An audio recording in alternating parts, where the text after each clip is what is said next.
Hello there. Today we have a beautiful, wonderful guest. It's Lisa Brunette. She is director. She's the owner of Lisa Brunette Games, and I'm very happy to have such wonderful guest today. Please introduce yourself. Just start with it. Sure. Thank you so much for having me on this podcast. I think it's a wonderful thing to do for the gaming community, and especially people who could really use some inspiration right now. So I'll do my best to inspire. I'm the owner and chief creative officer of Brunette Games, and we are just now this month celebrating our 7th anniversary. I started the company in 2016 as a solo person. I left a comfortable position at a major game studio called Big Fish Games on the West Coast and was struck out on my own. And some of the first games I worked on ended up being games that just kind of blew the doors off the mobile gaming industry. So Matchington Mansion. And then I worked on actually the first mystery novel in the Choices app. And I worked on another game that was not actually a commercial success, but it was a critical success. And that was Sender Unknown, which was chat fiction. So very quickly, I had a lot of attention. And I even had CEOs flying to St. Louis, Missouri to meet with me and were offering me positions at their companies. But I saw an opportunity to start my own studio. And it's something that I had dreamed of and thought of previously, just a studio of writers dedicated to the craft of game storytelling specifically. I saw it as something that was needed in the industry. And I just began to acquire talent and grow the team. So 7 years later, now we are 5 full-time people and 5 contract voice actors. And we've worked on some really great IP and fantastic games. It's wonderful. It's wonderful.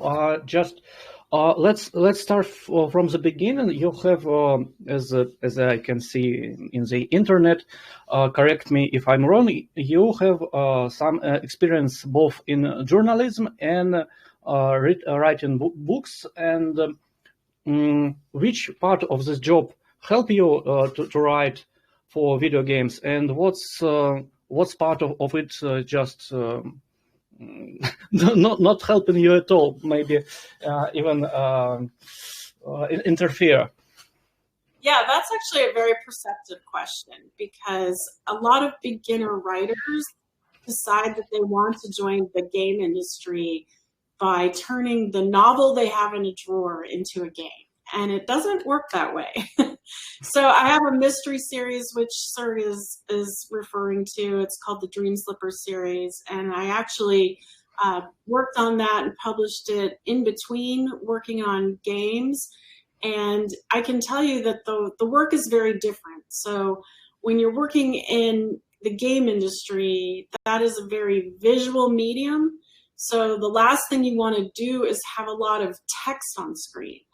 We are always looking at Brunette Games at the ways that we can work hand in hand with the artists and the programmers and the animators and even environmental artists and game designers to tell the story through the wonderful art and visual aspects of the medium. So, for example, on Matchington Mansion, we introduced ways to kind of convey the theme and the story through the actual puzzle tiles. So it's something we take for granted now here in 2023, but back in 2015, 16, when I first started working on Match 3 games, a lot of the tiles had nothing to do with the game itself or the story or what was going on. They would just be like random, diamonds and circles or shamrocks or something. So that's kind of an easy way to do it. But when we're, for example, designing decorating in a game, that's that's an opportunity to tell the story through the objects in the room that you're decorating. So we're very much looking at that. We're interspersing the story moments with the gameplay and meshing them together in a pattern that is more powerful than those two things can be on their own. Yeah, sure. I think it's yes, it's expected to hear that you should use the language of each media by itself, not to try to write the long texts in video games, but to use video in video games, to use images, video, sound, etc. But yes, you're right that in more early casual video games in mobile, for example, it was much convenient to use the story as some totally separated thing from the gameplay. It just very convenient to just so you can have two teams, like match 3 team, gameplay team, narrative team, and they do not need to communicate with each other to work with the same pieces of game. But it just feels separated, and it's not giving the player the full experience of some complete experience, I think. Yeah, you're absolutely right. Yeah, if those teams work together, you can create a seamless experience for players. And, a lot of our clients come to us ready to do that, which is really exciting. And we've been able to create some really memorable experiences. The one I'm thinking about right now is actually a game called Wild Things that is on the Netflix games platform. It's free for you to play if you have a Netflix account. And it's just a fantastically fun game. It's super cute. There are all these little animal characters, and you can dress them up and interact with them and clean them and pet them and play with them. And there's a mystery to why their world is messed up the way it is, and you get to go in and fix it. And we had such a great time working with the Jam City team on that game. The full, we actually worked with an art director who's a veteran in the industry named Chris Trammell, and his team was just so creative. We loved working, for example, with him on ideas like we created this zebra character named Zelda, and she gets to do a 1980s sort of workout montage, and she's wearing leg warmers and the whole thing. And it's just such a great moment, to tell kind of her story and her character personality. And it's hilarious, like just the visual references and the jokes embedded in that, and those kind of pop culture moments with the 80s montage, a lot of people, that like workout montage. It's beautiful, but let's move deeper in the history. What brings you to video games? Like, you were like a successful author, successful journalist. Why even start work in game industry? What's bring you here? Sure, yeah, that's a good question. So I spent the first 15 years of my career really working mainly as a magazine or newspaper feature writer. And, that's storytelling. So I had a master's of fine arts in creative writing, and I was writing, stories about real people, so in a nonfiction environment. But all that time, I was also publishing short stories and working on the novel series. So fiction and nonfiction, two sides of the same coin. So in 2008, I was working with an internet startup that was supposed to save journalism, because at that time, all the newspapers across the United States and probably worldwide were kind of folding and really struggling as the internet was coming to the fore. And their advertising revenue was running out. So I was with the startup, and I literally went from 1 week, my boss saying I was working halftime.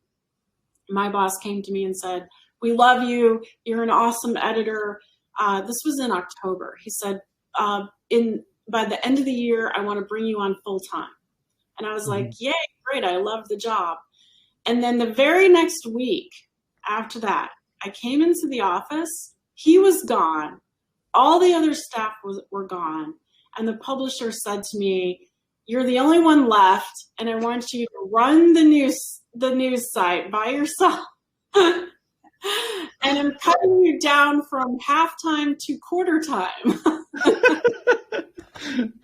It's rough. It's stressful, I suppose. Yeah.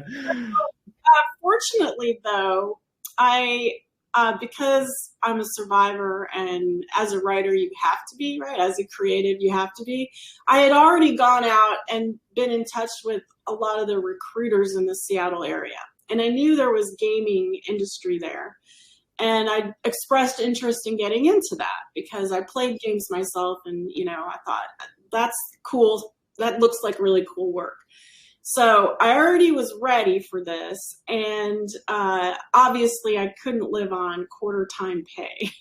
So I helped that news site for the next 3 months. But in the meantime, I interviewed at Nintendo. They called me in because they needed someone to write the dialogue for a journalist character. It was a great transition. It's a game called Style Savvy on the DS that was really, really popular. Actually, Beyonce was the spokesperson for it in commercials on television. So it was really cool. I went and worked at Nintendo for like 9 months and enjoyed that team so much. And the work was so much fun. It was really creative. It was an opportunity to use not just my master's in creative writing, but also my bachelor's degree in American Studies, which is like history and philosophy. And you also pay attention to pop culture studies. So all of that got used on that first game at Nintendo, and I just thought, well, this is awesome. This is where I need to be, and I haven't looked back. It's been 15 years. It's wonderful. Yeah, just it's sometimes it seems that your whole life was just a preparation for something, and you just like, I'm ready for this. It's just a work for me. It's I never knew that I meant to be here before I start this work, but I am prepared. Wonderful. Yeah. So I think it's good for especially your audience to know that when one door closes like that did, I mean, that was a very upsetting moment when the publisher said that he came in and said the investors pulled the plug. And he actually moved that news website into being a nonprofit. So it became an organization instead. So, that was a door closing for me, but then this other one opened in the game industry. So always look, if a door's closing, look for where there's another one opening. It's true. It's totally true. But you were proactive. You're just not waiting for some magic opportunity. You worked for this opportunity to appear. You're looking for it. You have some connections. You tried. You search for it. Yeah. Yes. Exactly. I had been proactive in making sure I met with all the recruiters in Seattle and was looking around at other kinds of writing I could do if the journalism didn't work out. Yeah. It seems that the whole world problem that the paper is not so common anymore. We have a lot of work in the internet, but paper media is not so flourishing anymore. But let's move on then. why? Yes, I understand why you focusing on stories with your experience, but let's move for the seventh question then. Step by step plan of your way in the very beginning. What exactly was the key for your first game? Like, did you start from the team, idea, concept, story, or gameplay? What was the cornerstone? What was the start of it? Sure. Yeah, I love this question because now everyone in the game industry who knows about this game, Matchington Mansion, which is one of the top performing games in the puzzle category. It's one that now still clients come to us saying we want something just like Matchington Mansion. But back in 2016, when I first started working on it, it was just me in my home office in a little small town in Washington State, talking over the internet with a guy who was in like a co-working office all by himself in San Francisco. And we had never met in person. He had been someone we mutually knew recommended me to him. And we together designed that game. So when they came to me, he was working with a team of artists in China, and so we had a translation issue there too. Yeah, they had created not just translation in terms of language, but also the cultures, right? Sure. So they created a cast of characters, and they wanted me to create a story to go with it. But because I am who I am, I said, wait a minute. First, we need to make some changes to the characters. The character Tiffany that everybody knows now as this wholesome, peppy friend of the player character. When I first saw her, the very first rendition of her art, she was dressed with like a low-cut outfit. Her boobs were just kind of in your face, and she had fishnet stockings and was carrying a cocktail. And I said, whoa. That's not right. That's not going to work. She's supposed to be your best friend, and yeah. So, not the sexual object, but the person who you can love as a friend. Yeah. Right. And I'm not against, sexy characters in a game. I think that's totally fine. But you have to think about who's that fantasy directed at. And this was supposed to be a game for older women. So that's not their fantasy. I suppose so. Yeah. Right. If we're generalizing. So we changed it. And the other thing I saw was that there was no antagonist. There was no villain. So it's probably, now that we look back on it, the villain I introduced seems fairly obvious because he's a bit of a mustache twiller.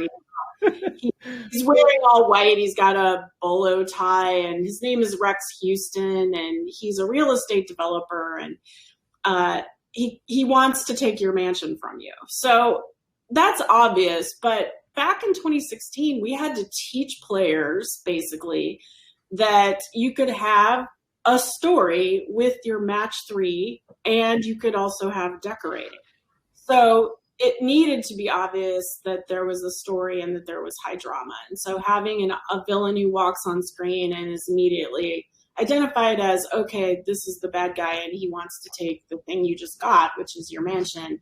It's the reason you want to be there, to decorate that beautiful mansion. And so it right away hooks players' interest. Yeah. So that was the first game, and it just went crazy right away. It just did really, really well, and the rest is history. So about this bad guy, I played Matchington Mansions, and I really enjoyed it. It's obvious, yes, it's obvious what tropes do you used for this game, but tropes are not bad. You need player to understand, to catch the idea of character in seconds. Like you need we don't need very complex characters if the span of attention of our players like 5 seconds, and we every second we should use the maximum with maximum efficiency, like this.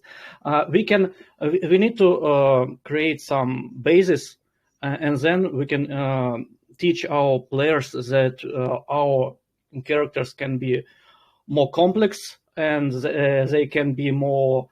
They can have some different sides, etc. But we need such strong archetype like bad uncle who wants to take this mansion from you, and it's okay. It's wonderful. I see him and I understand it's a bad guy. I do not like him, and he's very nasty.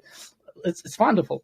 Yeah, but returning for our question, so you say that you start the game with the characters. Is I understand right? Yeah, in that case. Mm-hmm.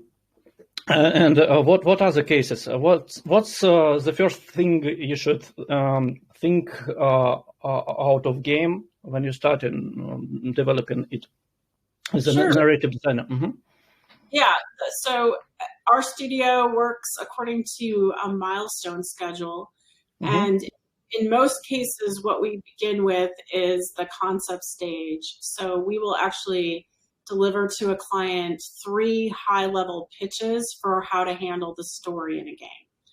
And that pitch will concentrate on the story. It doesn't get deep into detailed character bios, because at that stage we want to keep it very high level and just the setting, the theme, how we are integrating with the gameplay, whether that's a puzzle or a decorating element or some other metagame, and just sort of the broad strokes as far as the character, and really we're concentrating just on the main characters, so like maybe the player character and supporting. And from there, the client will pick one of those, and then we develop that into a full concept, and that's where we get more detailed with the characters. So that's our first and kind of second milestone. Yeah, it's a very wise decision. Like I think I tried to work with such idea, like choose one of 3 in every step. Like we have some synopsis, we have some log lines, etc. Just choose one out of 3, and let's move on. We will work it out. We will give you another 3 options, and we will dive into such theme or such idea, etc. It seems that it works everywhere. Yeah, okay. In some cases we spend more time at the beginning, especially if it's kind of a new or experimental project. Like some of the Netflix games that we're working on now are a little bit different than the free-to-play games we've traditionally worked on in the past, because you're already in there, you get the game for free because you're a Netflix subscriber. So we don't have to concentrate so much on the monetization of the game through the puzzle power-ups and things like that. And that's allowed a bit of freedom, and also the audience potential is broadening too, and we're appealing to different types of players with different kinds of gameplay. Interesting. It's always a nice thing to hear that the monetization model changes the possibility in the game, so you can just concentrate on like retention or interesting story rather than monetization or power ups, etc. Wonderful. The main idea I was in such awe of your work is because in early narrative-driven mobile games, there were always childish story, like Gardenscapes, Homescapes games. We have a very dangerous world. We have a very childish issues in front of us.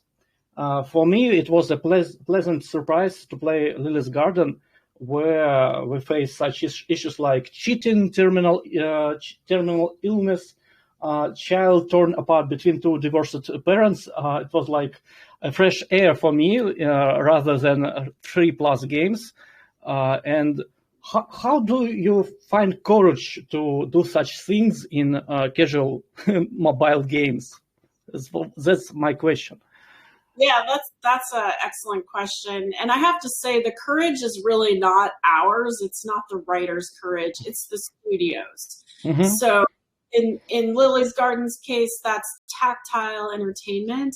It was their courage to decide to go out on a limb. And, from a business standpoint, since I own the company and I'm always thinking about it in terms of business, this is the balance of risk and reward. So Mm-hmm. not every client wants to take that risk or can take that risk. But in Tactile's case, they'd had a number of hits and they knew they had confidence about where they were and they were comfortable taking a risk, and it paid off.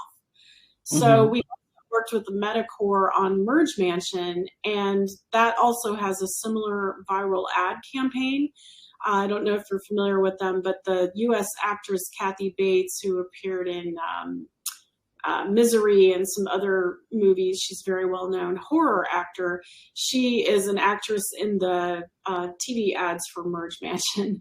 And those are very provocative in the horror space. So Lily's Garden, that one is obviously appealing to the romance taboos. And then Merge Mansion is appealing to the horror taboos. Those taboos work in the same way that, Serg, you said the tropes work. These are tropes that are universal and have a provocative feel to them. And the other way they can, I guess, get away with it, so to speak, is that the story in the game is independent of the story in the ads, but there's an interplay between them. And so that's what we work with clients on, is what is the interplay between them. And it's, it's a lot of fun. Like for the writer, it's like taking the training wheels off, because we get to like do some more exciting things where we often have to hold back when we're working on games in the app stores because of the, sense of propriety and the ratings and the restrictions in the app stores. So we can kind of let loose a bit when a client wants to experiment and, take that risk. Yeah, it's wonderful that some studio have their courage, they have their plans, have finds such balance between risks and rewards, because in my walks in my walks in like 3 studios, I always used this case, we can talk about like illnesses, we can talk about death, we can use such problematic, because Lisa Brunette did it already, and they already used it, and it's okay. We will not lose our audience because we work in the same woman audience, and we want to give them some interesting problematic and interesting plots, like not only about making cakes, but also about something that really can touch your soul and give you some thinking about it, maybe. Well, and I appreciate that, but I definitely say that the studio behind those well-known games deserve the credit for taking that risk. Tactile in the case of Lily's Garden, and Metacore for Merge Mansion. It's okay. I will reach out for tactile games later, but today we can talk with you. And So and I don't know if you know of the game Love and Pies, so that's another one. yeah, we know we deconstruct such games in my last walk. Yeah. And what's great is a lot of the clients that we have now are also feeling similar to what you just described. Like, okay, it's been done, so we can be a little more dramatic.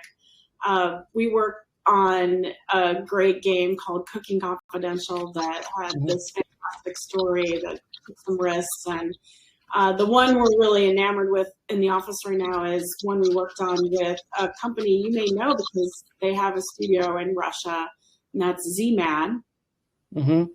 They worked with us on their game Jigsaw Puzzle Villa.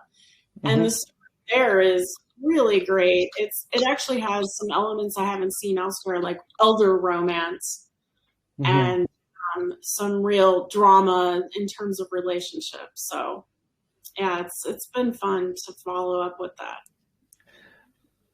Interesting. Yeah, it's always funny and always a pleasure to have some to find some interconnections between studios, between the ideas. I really rely on your work, and some studios rely on something that you already did, and you didn't even know about your the influence of your work, and that's your so influential for example in Russian companies like it's Lily's Garden. They have they have some we can call it cheap art. They have a simple idea, but they have a wonderful narrative.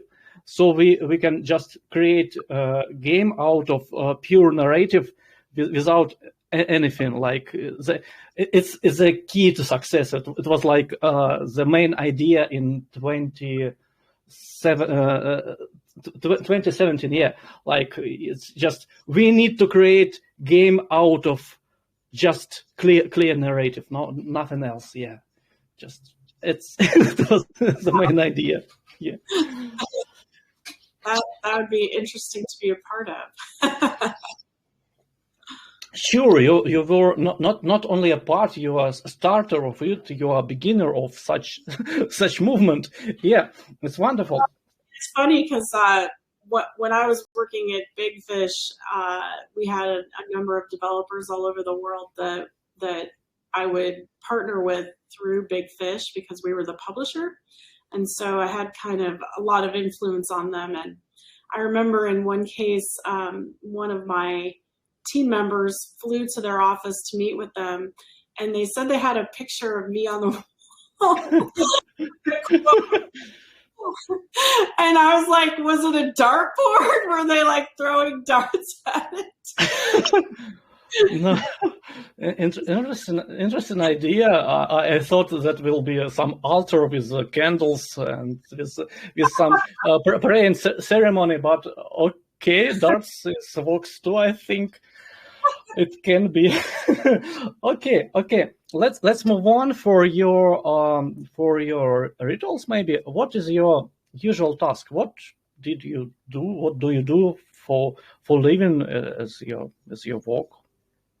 Yeah, as I've grown the team, that daily duties has changed quite a bit because my emphasis now is on growing the teams, looking at their skills, helping them develop. I've got one person who's been with me for 4 years full time, and even a year before that, he was working for me as a contractor when he was still in school at university. Getting his degree in script writing. So that's almost 5 years that he's been working with me as his mentor. And so really it's raising them up, trying to put the spotlight on them. He and I now are looking at the other two newer writers on the team and where we can grow their skills. So my emphasis is definitely on growing the team. And then, that's kind of looking inwardly at the team itself. Then as the owner and the chief officer, I'm also looking outward at the wider game industry and where it's going, and trying to be strategic in how we position ourselves as the industry itself changes. We're right now responding to the fact that everything really exploded during the COVID pandemic because so many people were at home playing games, and we were very much in demand, and we grew 66%. And now that has really trailed off because the world opened back up. I don't know if you've seen it, but there's just been massive layoffs in the tech industry in the United States and globally. So that definitely affects us. We've had clients who are now, in a challenge situation. We've had some projects canceled. So it's really looking at that and getting our name out there and seeing what else we can do. And the changes that we've seen too in the kinds of design that we do that I mentioned earlier, with that move to the subscription model. Mm-hmm. We're working on Apple Arcade project. We're working on a few Netflix projects. So that really changes the way that we design. And so we need to look at relearning things that we knew before we committed to free-to-play, right? Because I previously worked on PC games, I worked on Wii games, PlayStation, DS, so I can now look back at that experience and try to apply it.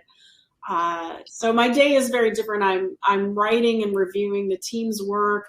I'm actually right now, because there's a lot of buzz around our 7th anniversary, I'm doing podcasts like this. I have another one. Working actually on a list of questions for another journalist for a newspaper, and then possibly having an interview later today, again, for another one. So as the kind of spokesperson of the company, that's another thing that I have to do. Yep. Out there talking to people about us, which is fun. I like to be the evangelist for the team and to talk about what great work we do. I think it's a well deserved attention.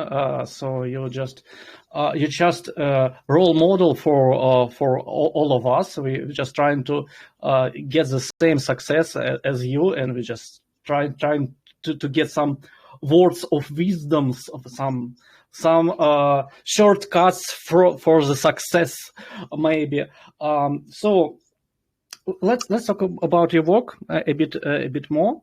What's your favorite and most favorite and least favorite part of your work today? Sure.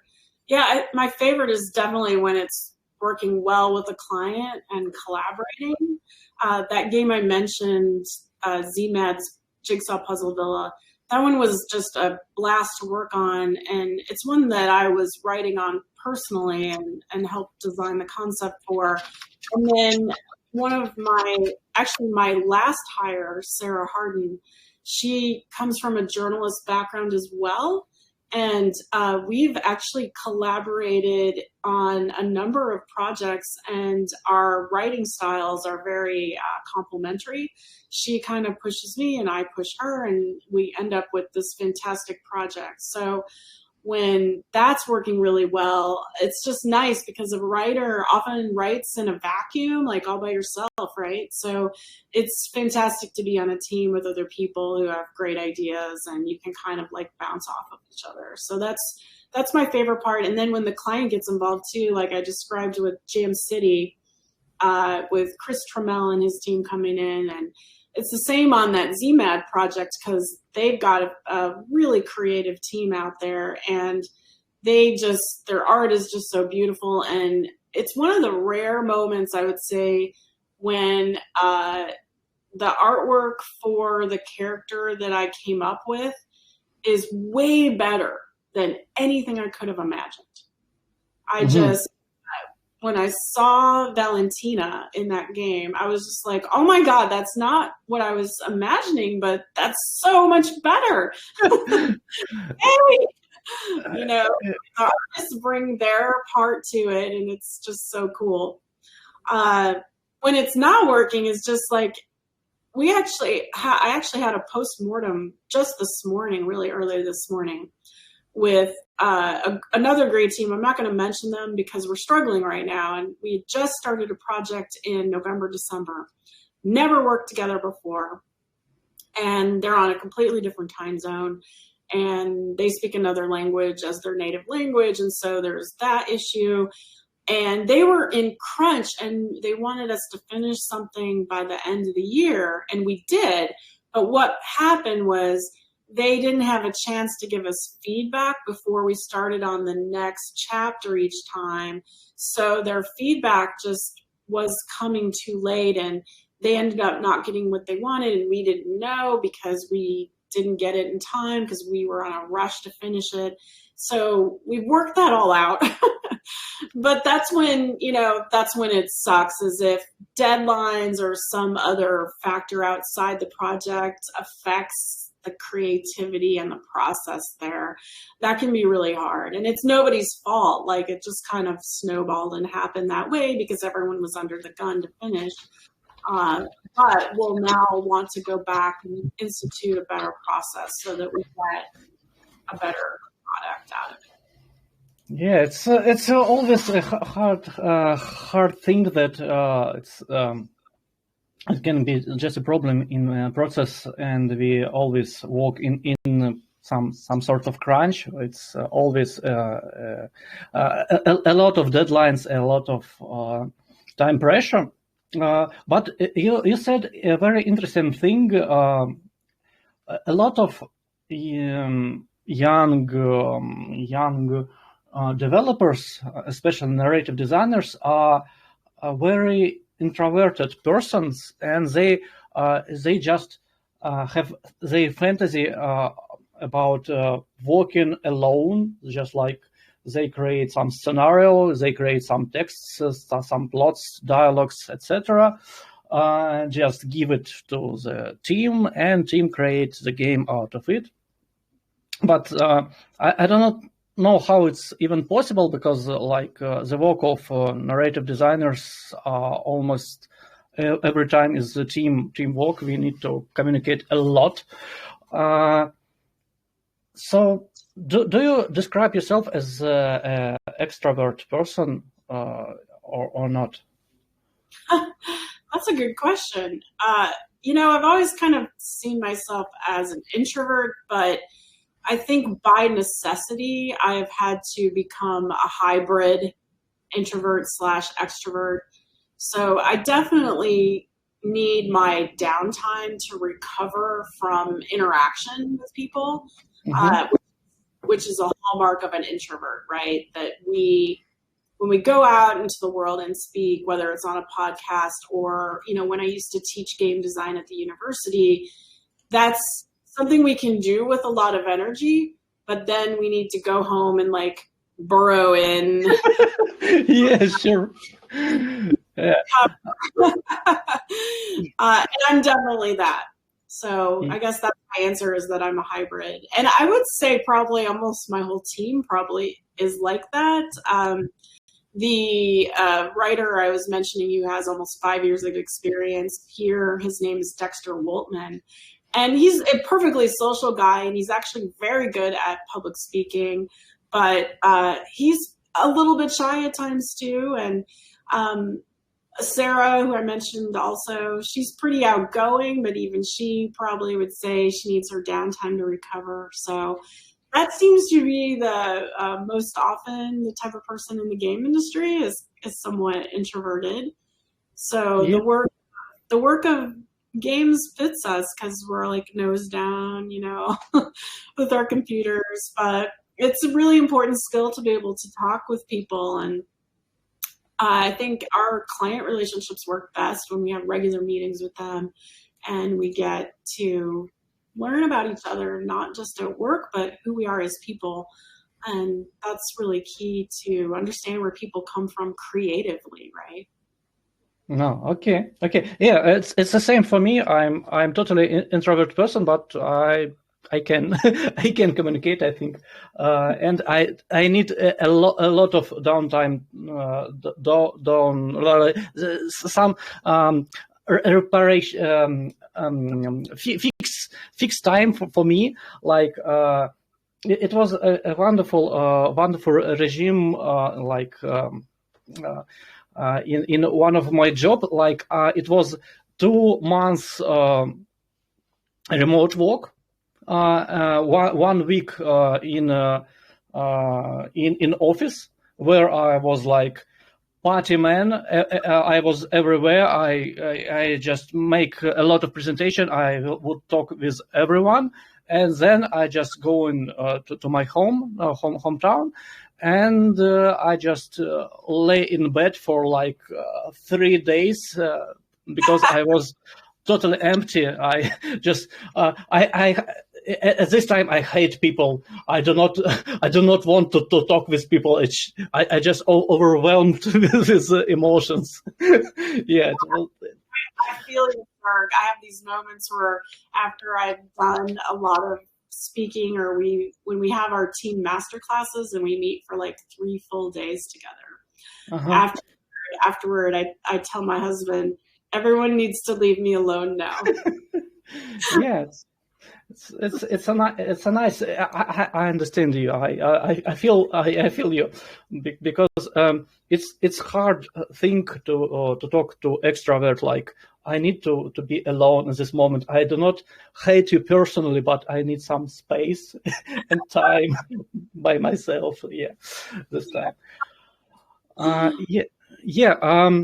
Next question, interesting one. Most of the companies I know were directed to grow exponentially. Like for 7 years, it can be grow from 1 person for 100 or even 500 people. It's interesting that you said that you have 5 people in your maybe office, and 5 people on contract. It's just 10 people. Why is it? Yeah, well, I think we have a assumption that growth is always like exponential, right? And I mean, you can see that in 7 years we've basically grown by 5 times. So instead of 1 person, we have 5.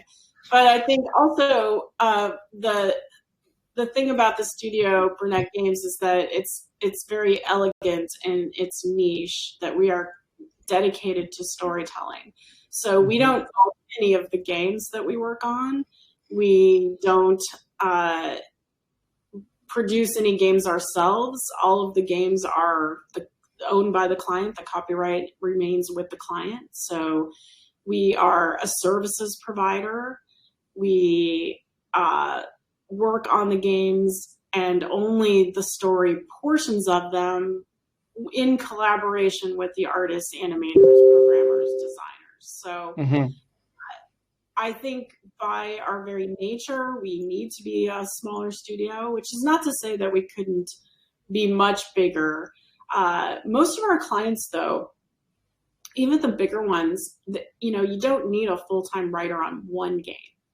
And that can actually even be boring for a writer if you are dedicated to one game. Like if that's the only game that you're working on for, I met a guy actually who worked on one game for 6 years straight. And that just sounded horrible to me because I'm one of those. It does. Yeah, I'm one of those people. I sense you might be the same, sir, that you need lots of different creative stimuli. And when I was a Big Fish, I worked on 100 different games in 1 year. My team did. And here, Brunette Games, we've worked on 35, actually, as of yesterday, it's 36 games in 7 years. So we don't get bored, and each person on the team works on a number of them. And our clients might not need a full-time writer. So a lot of them want and need narrative support, but they only need 10 hours of someone's time per week for like maybe, 3 to 6 months. So it's a very economical, great service that we provide. They can just come in and, we're going to buy 10 hours of your studio time for 6 months, and you'll help us with the story on this game. And then when the contract ends, we're done for a while until we've got something else, or the game's a hit and we need more content for it. So we'll bring you back on. So they don't need to hire someone full-time to be a writer, narrative designer. And that's kind of a long-winded answer to your question, but we're very, very niche, focused on the story. And actually, we're even more niche than that, in that we've always worked on casual and mid-core games. So we haven't worked on AAA first-person shooter, traditional gamer games, which is not to say that we wouldn't. I probably wouldn't be the best person because I don't play those games, but other members of my team do. So they would definitely be interested in and capable of doing that. But yeah, we've very niche casual games, mostly women over 40, but that's changing too. We have a very young audience on some of the games, and also a male audience on some of the games that are a little more like battle games and things like that. So, yeah. The main thing, it's wonderful. So your if I can simplify, it's just the market issue, because the market needs not so much narrative designers from your from your studio to grow exponentially, or is it oversimplifying? Yeah, I mean, I don't know. I don't know. There's a assumption of, bigger is better, and I don't know if that's true. I was just actually telling a journalist on another project, or on another publication, about having several CEOs of major game studios fly into St. Louis back in like 2018, trying to get me to come work for them. So I decided instead to focus on being independent.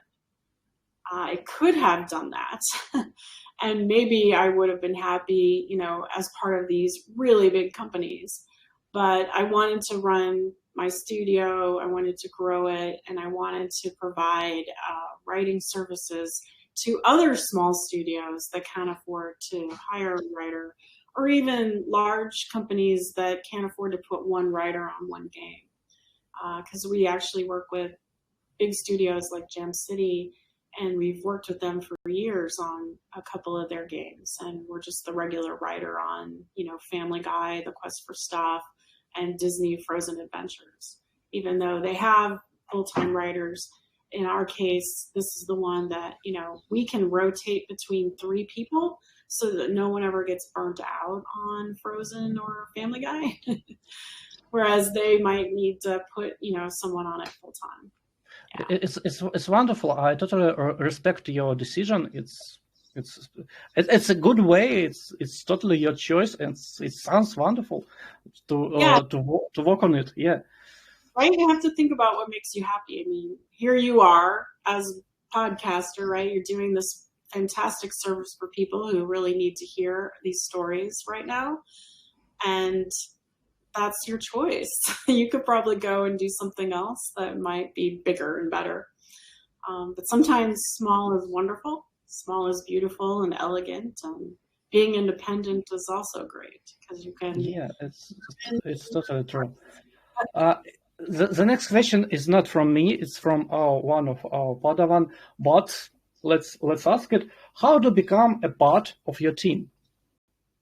Yeah. Well, unfortunately, I'm not hiring right now. But, there is no way. But in the future, if I were, the kinds of things I would look for is, we actually have a newsletter. You can go to our website. It's brunettegames.com and sign up for our newsletter. And that's free, and you can follow us. And we actually give a lot of tips and advice for writers. So the reason I bring it up is if you're really interested in Brunette Games, you should know something about us. when I have hired in the past, I've had people interview, and what they're actually looking for is a job at a AAA studio working on, I don't know, Witcher or some franchise like that. And we don't do that. We don't work on those kinds of games. So if you would want to work for us, you would need to demonstrate that you play and enjoy, at least, or can conjure some enjoyment. Puzzle games for a female audience largely, and casual mobile games on the Netflix platform. So you'd want to come to us having played these games and being enthusiastic about them, because we will be asking you, how would you make the story better in this game or that game? It's like common sense for me that you should understand the work of the studio you're applying to. But it's a big new idea for some beginners. Like I'm going to any studios and I ask if they can give me some Witcher 3 opportunity. No, why not? Give me some Witcher 3 right now. No, just have your get some information about the studio you want to work in before you are applying to it, because it's just you need to get into team first, and you need to understand what games they are making, what is their focus, and then maybe you can change it to Witcher 3 in years, maybe not in the entering interview, of course. Yeah, and I would say to network smartly and respectfully too. You can find out a lot of people are on LinkedIn, but when you connect with them, don't just spam them for a job right away. Follow them for a while, see what kinds of things they're posting, connect with other members of the team, use LinkedIn to do more research instead of just reaching out right away. So our advice to become a gentle stalker for the job you are looking for. Yeah, okay. You can kind of look at it that way, but I think, someone once told me you should be networking when you don't need a job, when you already have one, so that you're ready in case you do need one. Sure thing. Okay, we have like a couple of minutes in this hour. So the most interesting question, I think, is what's your perfect balance between the market, the money, and creativity, your fantasy? How do you find this such balance for you personally? Yeah, that's something key to think about in this industry, because we're a bunch of creatives, but if the games don't sell, then we go home, we don't have jobs. I think that balance of risk reward is really important. So I love when clients are willing to take a risk. We've had too many come to us and say, we want a Lily's Garden or we want a Matchington Mansion. And the important thing to remember is that, those games already exist. So when those games didn't exist, they didn't have that to say, we want that, right? You have to be the first one. So, and usually when that game's already out, you don't want to just copy that. You need to think about what's ahead and take that risk and sort of anticipate what the market might be hungry for next. So in my ideal balanced world, clients would come to us not asking for a replication of a game that already exists, but would come to us with a question, and that's, hey, you guys have worked on 35 different games, and you're the expert storytellers. What hasn't been done? What would you like to see? And you're also a team of players. So what's not out there that you'd love to play if it existed? So that would be ideal, as if someone would come to us asking those kinds of questions. Yeah, it's It's the same mistake of the whole business industry. Like you need to give something new for people, but it's too risky, and you need to give it them something the same, but new. But the same. It's it's always different. It's a complex question. Yeah. Yeah, that's So very true. A lot of them will come to us and say, we want that exact thing, only different. yeah, it's strange. It's any day of my week is the same question. Why? How do we can create something new, but with totally the same instruments, characters, tropes, and every every way is always used before, but we can create something new. Okay. Minute of self-marketing. You can advertise yourself, and it will be a pleasure to hear something new from you. What is you working on right now? What should we download and play right now from you? Well, definitely Wild Things on the Netflix gaming platform. That's a fantastic game, super fun.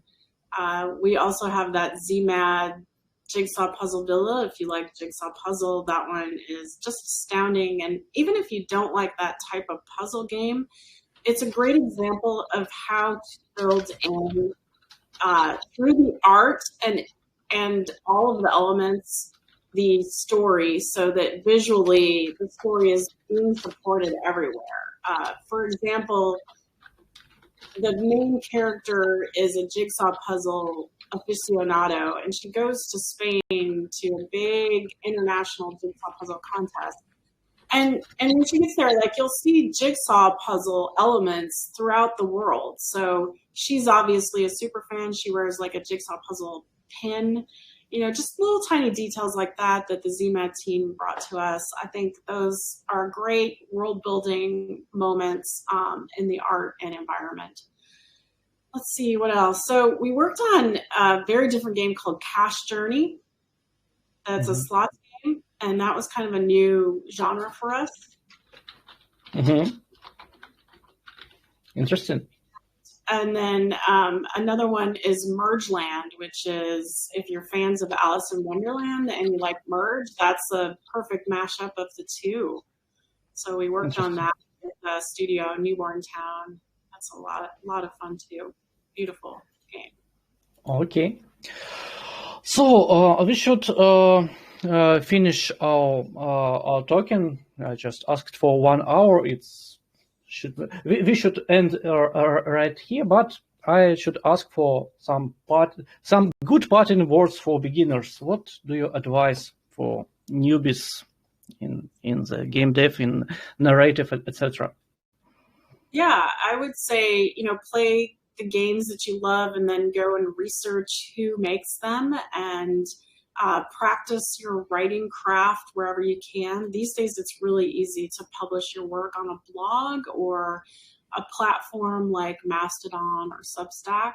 You can go out there and immediately get feedback from strangers on your work, which is what you need. Your parents, your friends, they're going to be nice and tell you only nice things, but what you need is people who don't know you to review your work and give you honest feedback.